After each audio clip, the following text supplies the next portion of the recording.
quick video on how to glue a tubular tyre onto a tubular wheel, otherwise known as sew-up tyre. First thing is, if you've watched any videos, is prep the wheel, make sure there's no old glue or residue from the previous job.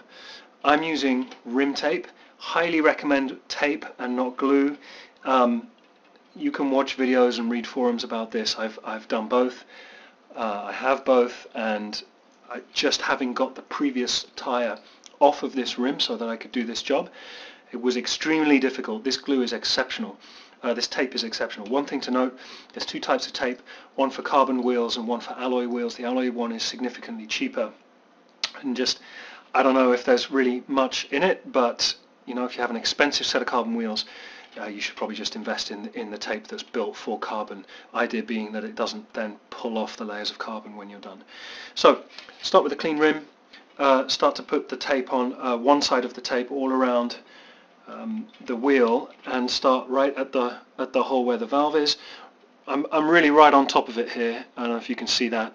Not covering it, but very, very close to the hole itself.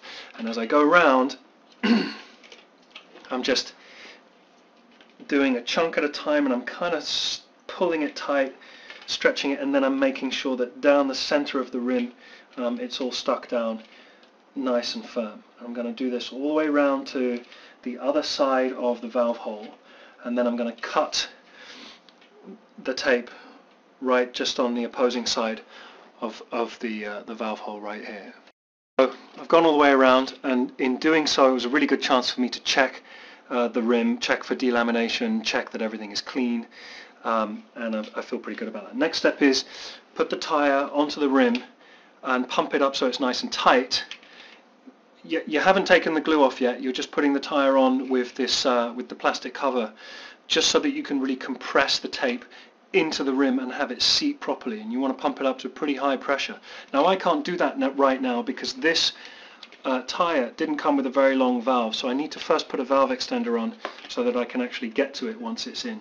The other thing is that on a new tyre it could fit really, really tightly. It could be quite hard to get on.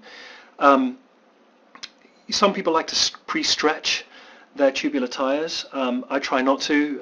There's a risk there that you can break some threads maybe. I haven't had to in recent times, so I'm just going to go brand new and get this one on and then pump it up tight.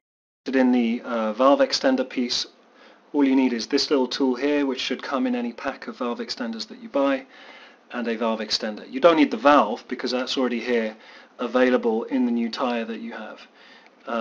So one piece of the tool will unscrew the valve, and the other piece of the tool will put the valve extender on. Will help screw the valve extender in nice and tight. So there's a couple flat edges on the side of the extender. Be careful. You don't want to put too much torque such that you damage the join between the valve and the latex on the inside, but that's pretty snug. I don't think any air is going to escape. And then just put the valve, I really hope you can see this, on the bottom here. I'm just snugging that up with the second part of this little plastic tool here. That's it, it's as easy as that. For putting the tyre on, I've actually tried it already just to make sure that I don't need any additional tools for the tyre, and if you do have a very tight tyre, you can put it on now without gluing it down and just put a lot of pressure in it, and that will help stretch the tyre out a little bit so that when you come to actually sticking it down, it's a little bit easier, and of course when you come to changing it, it's a little bit easier to get off. So I'm ready to put the tyre on and leave it on, and in preparation for that I've just peeled away some of this top layer of protective film over the adhesive part of the tape, about an inch of it, and I'm not going to cut it. I'm just going to hold it down here so that I can get hold of it later when the tyre's installed. And put the tyre on, and just put it on. Make sure I put it on in the right direction because most of these tyres are directional.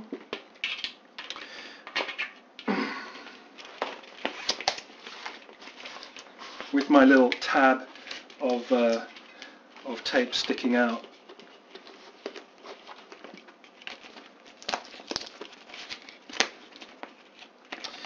I'm just going to straighten it up without pulling off the protective orange tape just yet. And so what I'm going to do now is inflate the tyre and get it seated straight on onto the rim.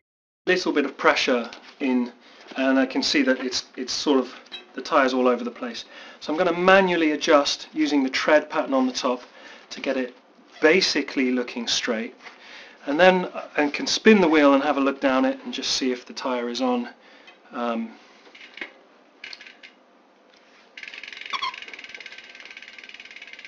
Yeah, it looks like it's all kind of over to this side.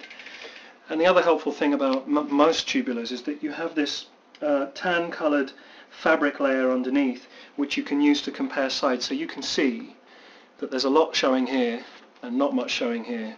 So my whole tire around the whole rim probably has to turn a little bit more. Once I've got the tire straight, I'm going to put a lot more pressure in it just to make sure that the rim tape is all seated well, and then we'll begin gluing the tire to the rim.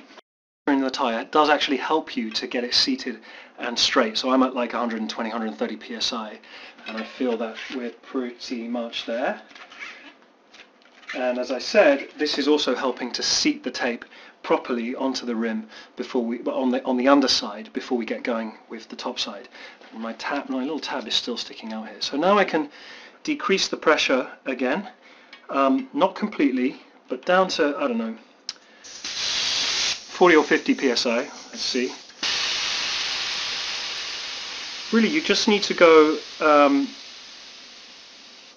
to about as soft as you can then, so that you can then pull some of this out without upsetting the alignment of the tire that you've just spent some time arranging. So I don't want to pull the tire off, but I do want to start to pull this tab out. Now you've got to be really careful. This is probably the hardest part of the whole process. You don't want to break this. If you pull this film too hard and it breaks, you're kind of stuck. You might have half of the tire glued on already, and to get hold of the new end of the film is going to be hard because you have to take the tire off, and reseating it when it's glued is near on impossible. So be super careful with this part and just start to pull the tape away so that underneath the tire can actually touch on some of the glue surface of the rim tape. Yeah, the tire isn't moving, and I'm able to go. I got a decent amount of resistance, but I don't think that this tape is going to break. Keep watching it though, because I've seen this tape not break but start to cut away, so that a little section remains on the inside. So make sure you're actually pulling out all of the tape. A little fold there. And at no point are you pulling out any less than the entire width of this tape, and you're going to go all the way around, being careful not to disrupt the position of the tire, and don't get ahead of yourself and start pulling really quickly, because a break at this point would shit. I'm a little bit humbled that happened, but I'm also glad that happened, so I can show you what happened, and B, how I continued. It's exactly what I was describing. It wasn't a clean break. It just started to peel away right from the edge, and that's very hard to identify, especially when it happens over a small space. So I don't have much PSI on this tire, so I was able to lift it slightly and use a pair of very fine needle nose pliers to just get hold of the end and continue. So I was possibly going too fast for the purposes of the video, but you know, lesson learned. Yeah, there we are. Got it all out. Every piece is now out. Now what I'm going to do is reinflate my tire. If it does need to be reseated so it's all fully straight, I'll try. It's going to be harder because it's glued down, but I'll try to do that now. And then I'll leave a ton of pressure in it overnight. I don't want to ride this right now. I want to leave it overnight for the glue to soak into the fabric material on the bottom of the tire, and then I'll be ready to go. About 150 psi in here. I'm going to let it settle overnight, and then I'm going to ride it tomorrow. Last point I guess to make is that if you do make a mistake, or there's some issue, or you tear the tape like I did and you can't recover it, and then you seat or you tear it and you recover it and you seat the tire and it's not straight, if it's a problem, then you can always start again. You just take the tyre off and start again. That carbon tape is not cheap, but all is not lost. Alright, thanks for watching.